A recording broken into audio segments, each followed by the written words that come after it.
He just sent it yesterday and he needs help with his controller. He bought a Pokies 57 CNC controller and he was unsuccessful in getting it to work with his system. Had it shipped without anything here.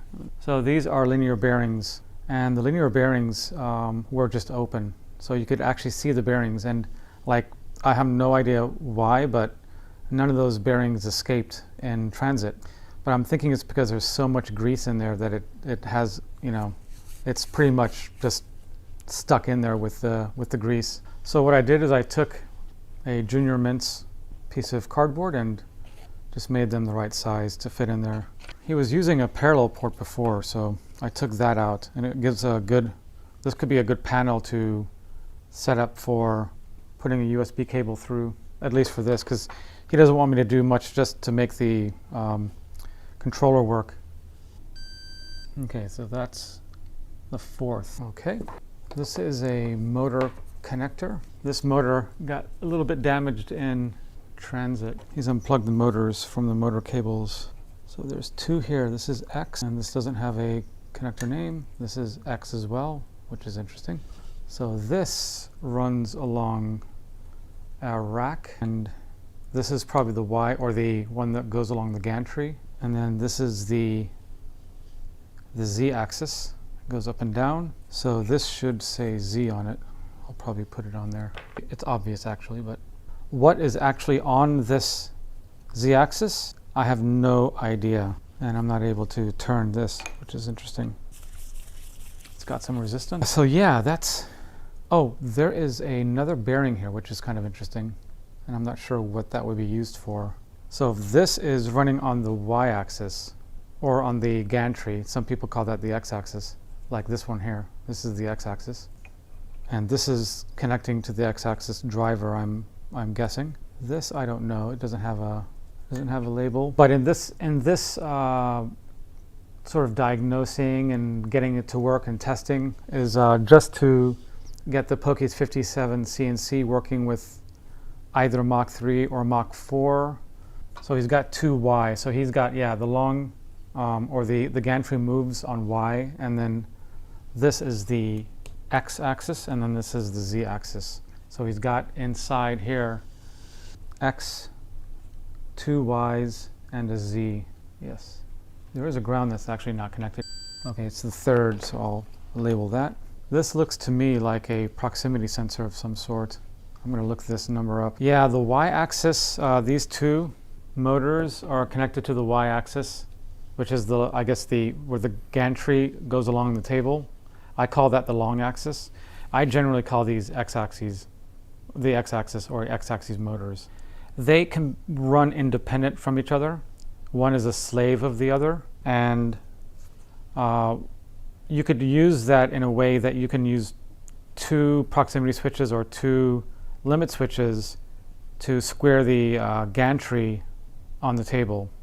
So they work independently of each other because they're also on rack, the rack and pinion. And you could wire it up in a way that they both use the same signal from one axis, but that's generally not recommended. It's better to have them both move, and then each one has its independent limit, or I guess home you'd call it. Yeah, it's a plunging limit switch. So there is not much travel between here and here for this rail to go in and hit it. So the rail may actually come out a little bit. I'm not really sure. That's interesting. So this could be plasma, since this is the rail that carries whatever is going to be the end effector, essentially. So there's this much play in this configuration. If it comes out, if the rail comes out, you can see I don't know if you can see that. You can see the ball bearings moving. Will plunge against this here. Once it's plunged, it has essentially maybe an inch of travel, not much more than that. So that's an interesting configuration. Kind of interesting that it's actually here, because it would be interesting to know how far this actually extends out, because you don't want it to extend out too far, like whatever is here.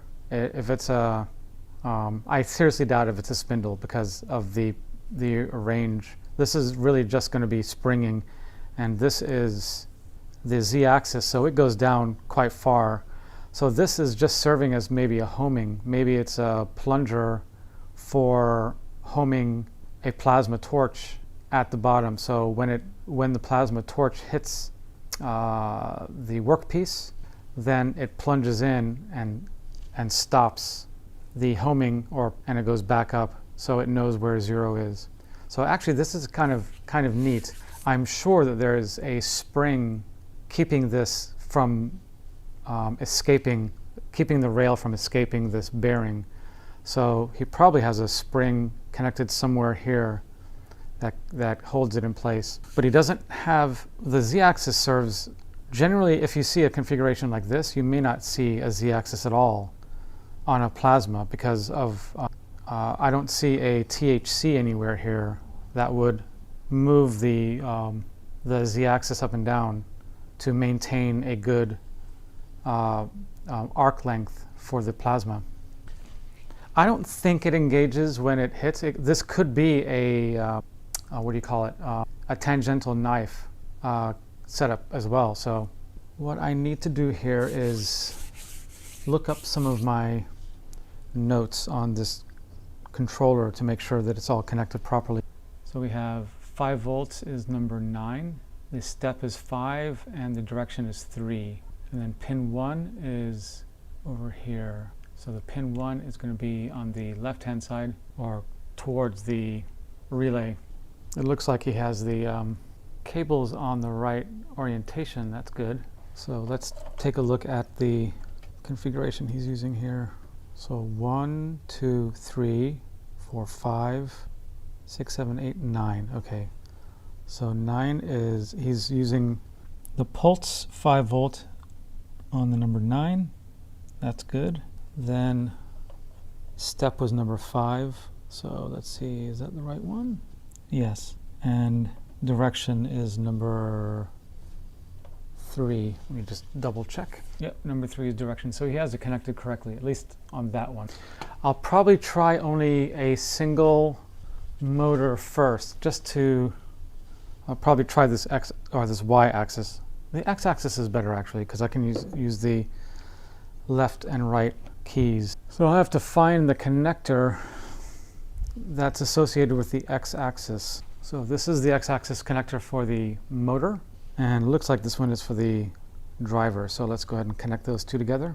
These connectors are interesting. They're the Molex style, and you kind of have to wiggle it a little bit just to get them to mate. So that motor should be connected. It's not connected to anything mechanically, so I don't have to worry about it just spinning.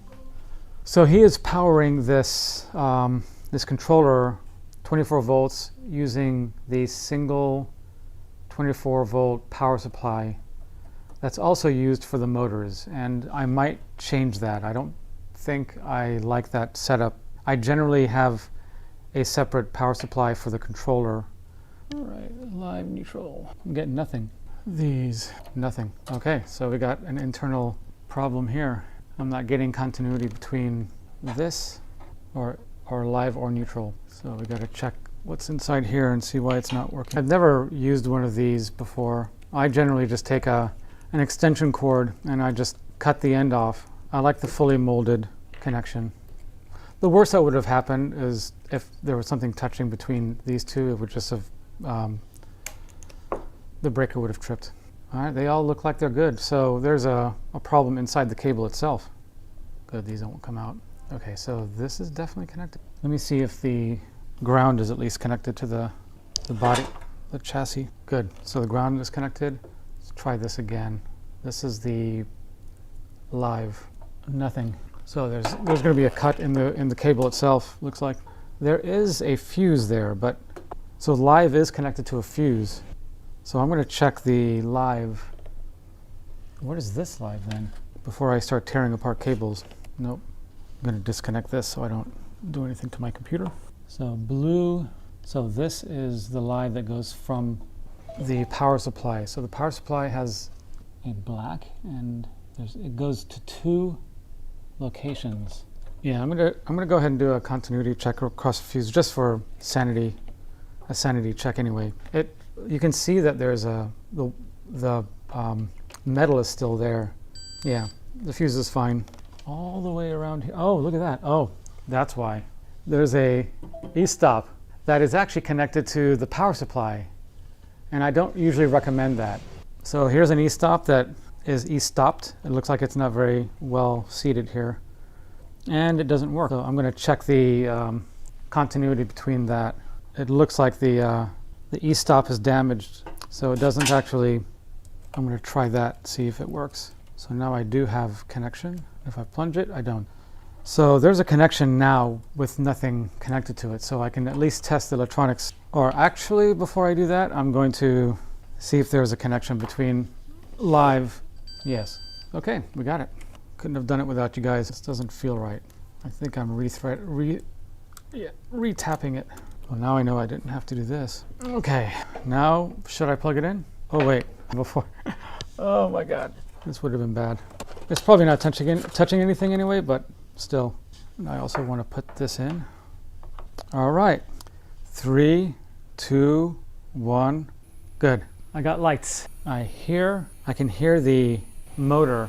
All right, now I'm going to see if I can get the driver to work or the controller to work with my computer.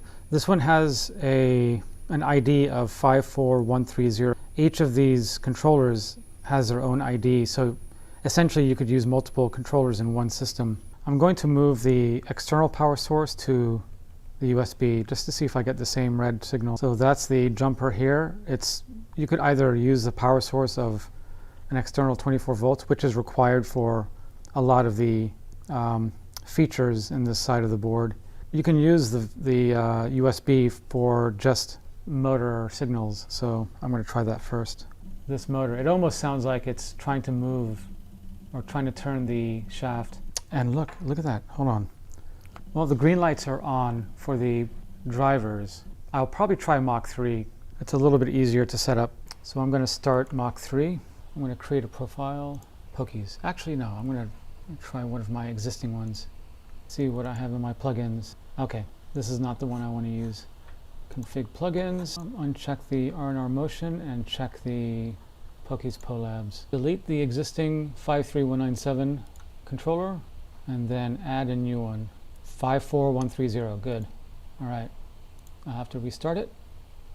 So it did detect the controller, which is good. Create profile. I'll call this one Pokies. So I always know that it's used with the Pokies. Default profile values, yes. Press OK. I'm going to select the Pokies. Press OK. So let's take a look at the plugin. Okay, so it does have the correct ID as the ID on the actual board itself, so that's good. So it always comes up as thinking that the e-stop is connected, and I have to go into the pulse engine settings and invert the emergency stop. So that's what he should have used with this emergency button, is not connected to the actual power, but connected to the controller itself, so it stops the machine but doesn't turn the power off. Okay, so let's reset. Now it resets. I haven't plugged it in yet, so here we go again. Okay, so now I hear a better sound because I think it's because the computer is connected to the board and I got nothing. So I'm going to have to take a look at what that red LED means. I hope the board isn't bad. I'm going to make sure that the motor outputs are enabled. There we go. Let's do that. That's probably one of the reasons why it won't work. Okay, I got spinning. So it does work. That red LED may just be a power LED. It may not be a fault. So I'll show you the spinning of it. I can't actually see it. Yeah, that works. Okay, so now we know that the X-axis motor works. It's not even warm. So this driver may not actually be set to the correct amp setting. This is a it's probably 150 watt, 24 volt. So that's actually really, really underpowered if it is. Let's see. Yeah, 6.5 amps is, I guess it may be good for his machine. You know, with the LEDs, I don't actually look at the LED status, because every time I plug in one of these Pokies 57 CNC controllers, it generally works. I don't have any problems with them.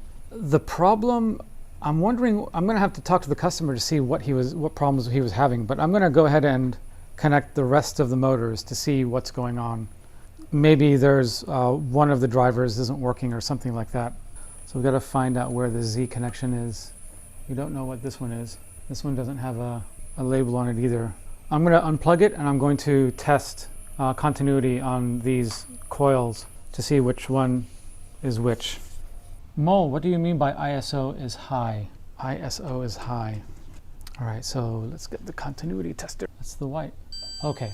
Oh yeah, that does say Z. This is Y. All right, so that's the Z axis. Let's go ahead and plug that one in. Okay, that's plugged in. Let's plug the system in and see what happens. Okay, so we've solved that problem. So that one is already connected to the red wire here. So we're going to test this red wire or this one. Okay, so it's this one, but the white wire didn't seem to work. So let's try that again. Oh, now it works. All right, so it looks like this connection is good. So I'm going to connect that to one of the Y-axis motors. So I plugged in this motor here so we can test this one, see what's going on. Let's see if it spins. All right, so that should be the Y-axis. If I go up and down, nothing. That one works. And okay, so the Y-axis is not working. So one of the things that could have happened is the driver wasn't working. Okay, I've got nothing. Let's try a different connector, different conduit. This should be this one here because I think this one was the other one. Nothing. Okay, no connection. I could have had a bad connection here. Let's try. I'm going to try to hold it at the same time. These are shielded cables, but their shielding is not connected to the chassis. So we don't have a connection between these. Well, this driver does have a connection. So let me actually test all of those conduits or the conductors. So the red, let's try it again. There, that worked. Okay, so this one is to this driver here. Okay, so let's try this one. Okay, I felt the wires come out a little bit, so this connector may have to be changed. Let me see if I can hold on to the wires while I'm pressing. Hopefully it will work. Let's see. All right, I'm about to plug it in. All right, so I'm going to try the other connector over here because I already tried this one. Okay, still nothing. Okay, so I'm going to have to look at how it's wired here. And if I have to, I'll bring out the oscilloscope and see if I even get a signal from the, oh wait, it's not connected here. Okay, so we have, all right, a new development. There's a connector missing. So that's X, this is Y. That's why it doesn't work, because it's not connected at all. This is Z, and then this is the slave, which is a slave to the Y. All right, so now we know the problem, and looks like this is the one that's missing. Oh my God, I can't believe I didn't see that. Come on, chat, you're supposed to be helping me. There's a lot of glare there. Are we ready again? Let's see. I've got some pretty good confidence it's gonna work now. All right, pressing the up arrow, nothing. Okay, I'm going to take the slave. Actually, let me just make sure everything looks good. All right, so this is the one I just plugged in. Let's make sure that we have the right connections here. This is a tangled mess. Okay, so I'm gonna, that's what I'll do. I'll do a sanity check and I'll just swap these. It's unplugged, good. Actually, I don't want to do this until this is unplugged. I don't like anything plugged in while I'm taking terminals out. So this was the slave. And if I remember correctly, it was this one that we were testing, connected to slave, and then this one connected to the Y-axis. It could be because I just had the wrong connector on the motor itself. The Y-axis connection here is going to this driver here. So I'm going to make sure that this connection here is going to this one here. So let me go ahead and unplug it. I'll connect it to the red wire. It's not the one? And that is the one. Okay, so this one needs to connect. So let me just use the other connector. Actually, I'm going to test it real quick before I do that. Which one was that? That was the red. Nothing. Okay. All right, let me, okay, I'm not getting a good connection with this connector here. So I don't want to use that driver. So what I'm going to do is I'm going to disconnect, make sure the power's off. I'm going to disconnect this terminal just so I know I'm not going to be using this driver. So I'm going to connect the signal back to this driver here. Keep this signal off. This is the way it was before anyway. So, okay, so I have this driver signal cable connected to the Y-axis motor connector. And I know that this one is connected to this connector here. this should be a good test. I should have done this before. All right, so that's connected, and I'll probably try a different motor as well, just as a sanity check. Give you a good view of it, too, actually. I don't think he's delivering as much amps to these motors as he could be. Now we want to try to see if we can get the slave to work. But we know that the connector isn't connected to the terminal, or at least maybe it's the wrong connection I'm looking at. So this connector should be connecting to this connector here. I don't want to take it out of the conduit. So I could run a brand new cable down, but I have a feeling that I'm doing something wrong. By the way, don't take these high voltage, high current terminals out when the power is on. This will arc and cause a lot of black soot. Let's do another sanity check on the connector, because I'm not going to take this whole thing apart if I don't have to. Okay, so these two should be connected. Let's give her a whirl. Let's try black. Nothing. There's another cable here. Hold on a second here. Let's try the red. Oh my God, it's the cut cable.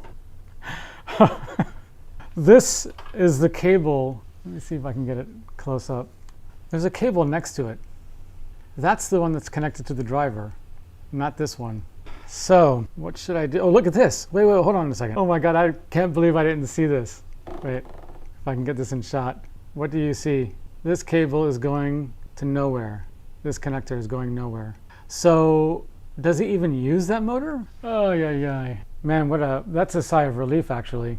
I could actually test the other driver, but I'm going to have to get back to this customer to see what he wants to do. But you know what? I'm going to go ahead and test the other driver just to confirm it is working. So I'm going to take both of these, the coil connection and the power and the signal, and I'm going to transfer it to this driver just to make sure this driver works, just to see if it works. Make sure I have it unplugged. Yep. Hopefully I have enough wire length to do this. Yeah, got these snagged all over the place. Taking this off. This is the slave. Okay, so I'm plugging this one in here. These motor cables should not be anywhere near these signal cables because of EMF or EMI. But I will probably, if the customer wants me to, I'll do the cable management. He doesn't really want to spend too much money on this, so I'm going to do the whatever it takes to get it working, and he can do the cable management if he wants. But if he wants me to do it, I'll do it. Okay, so now I have both of those. Now I've got both of these connections going to this driver. So let's test. All right, so those are connected. I can go ahead and plug it in, I think, and test it.